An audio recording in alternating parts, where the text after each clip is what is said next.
So I won't make this long. I've seen this collection of books. I'm sorry, at the library, and I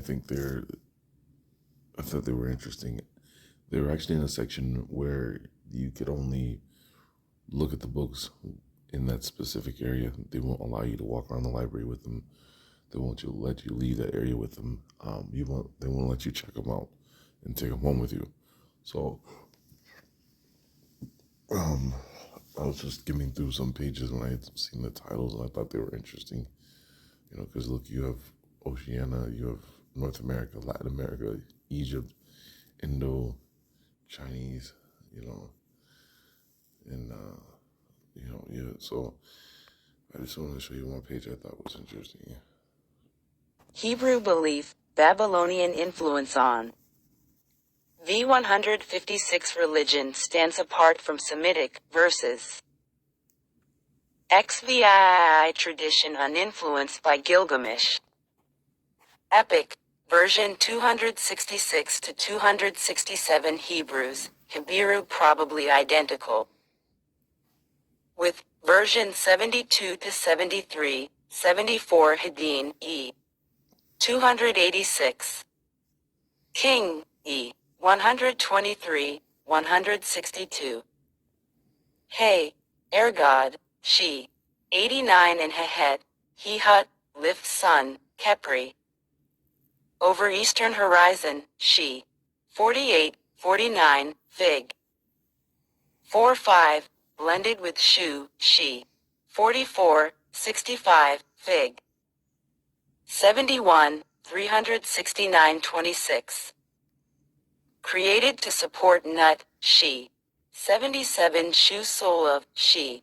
219. So I had actually tried looking up Hadin because I didn't know what that was. It doesn't really give much for Hadin, at least when I was searching. It doesn't seem to know the origin of it says it's a family name, but they don't know the origin of it. Even I tried using a baby name search and didn't have a clear one.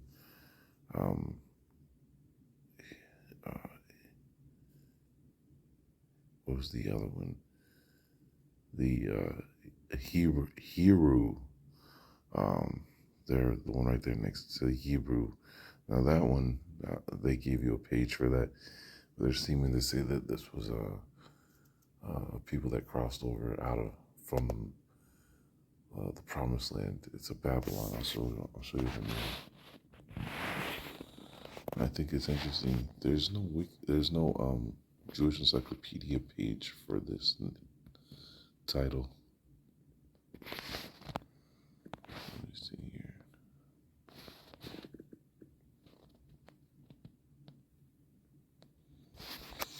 Habiru, sometimes written as Hapiru, and more accurately as Apiru, meaning those who cross from the other side, nomads. 1. Akkadian. Habiru or Aperu is a term used in 2nd millennium BCE texts throughout the Fertihim Crescent for people variously described as rebels, outlaws, raiders, mercenaries, bowmen, servants, slaves, and laborers. 2, 3, 4, 5, 6.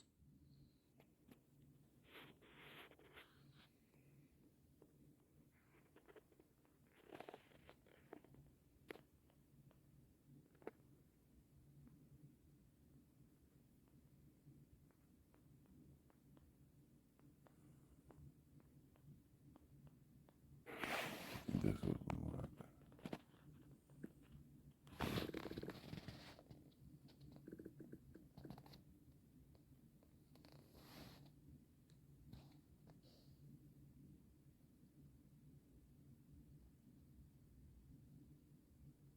The biblical word Hebrew, like Habiru, began as a social category and evolved into an ethnic one.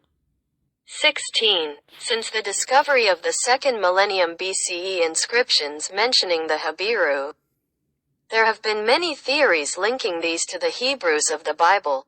7. As pointed out by Moore and Kell, while the Apiru, Habiru may be related to the biblical Hebrews, They also appear to be composed of many different peoples, including nomadic Shasu and Shutu, the biblical Midianites, Kenites, and Amalekites, as well as displaced peasants and pastoralists. 17, 18. Scholars such as Anson Rainey have noted, however, that while Apiru covered the regions from Nuzi to Anatolia as well as northern Syria, Canaan and Egypt, they were never confused with Shutu, Sutu, or Shasu, Shosu, Syrian pastoral nomads in the Amarna letters or other texts of the time. 19. See, now that's what I took from it. I actually started thinking, along those lines, that this might just will be the first group of people that crossed over into what became known as the Promised Land, and that filled the land before the children of Israel got there. And this is their title for them, I think. The Habriu.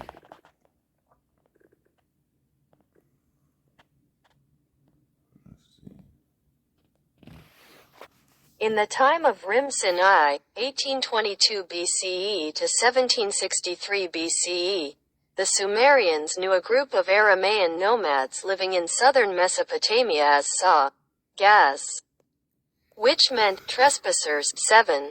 The later Akkadians inherited the term, which was rendered as the calque Habiru, properly Apiru. The term occurs in hundreds of 2nd millennium BCE documents covering a 600-year period from the 18th to the 12th centuries BCE and found at sites ranging from Egypt, Canaan and Syria, to Nuzi, near Kirkuk in northern Iraq, and Anatolia, Turkey. 8, 9.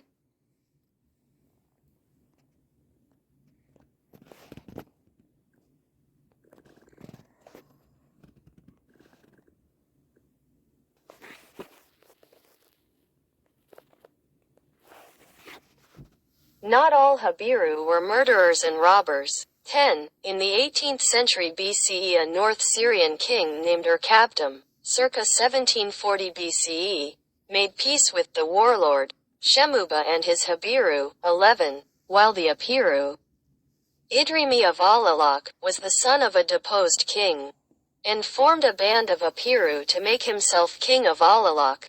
12. What Idrimi shared with the other Apiru was membership of an inferior social class of outlaws, mercenaries, and slaves leading a marginal and sometimes lawless existence on the fringes of settled society. 13. Apiru had no common ethnic affiliations and no common language, their personal names being most frequently West Semitic, but also East Semitic, Hurrian or Indo-European. 13, 14. In the Amarna letters from the 14th century BCE, the petty kings of Canaan describe them sometimes as outlaws, sometimes as mercenaries, sometimes as day laborers and servants. 4. Usually they are socially marginal, but Rib Hadda of Byblos calls Abdi Ashurta of Amuru, modern Lebanon, and his Da'el son Da'el Apiru, with the implication that they have rebelled against their common overlord, the Pharaoh. 4. In The Conquest of Joppa, modern Jaffa, an Egyptian work of historical fiction from around 1440 BCE, they appear as brigands, and General Dahudi asks at one point that his horses be taken inside the city lest they be stolen by a passing Aper. 15. So, what I'm really thinking this word, Hibiru, are, like I said, it's saying that it's coming out of Babylon. So I'm feeling that, or I'm thinking that this might be like the people that, how would you put it? These were the people like that you read about in the steppes of Asia. The people that were so bad off that they built the Great Wall and said, you stay on that side, and struggle to find, life in the steppes of Asia. And they too seem to have been able to cross over. And this is the title that they have on them, that in Babylon they would have been able, in my opinion, to know about Daniel and the Most High, so they would have knowledge of the, of the 12 tribes. Because I think this is interesting. So I'm gonna leave a link to this one of these books from academia, a PDF form. So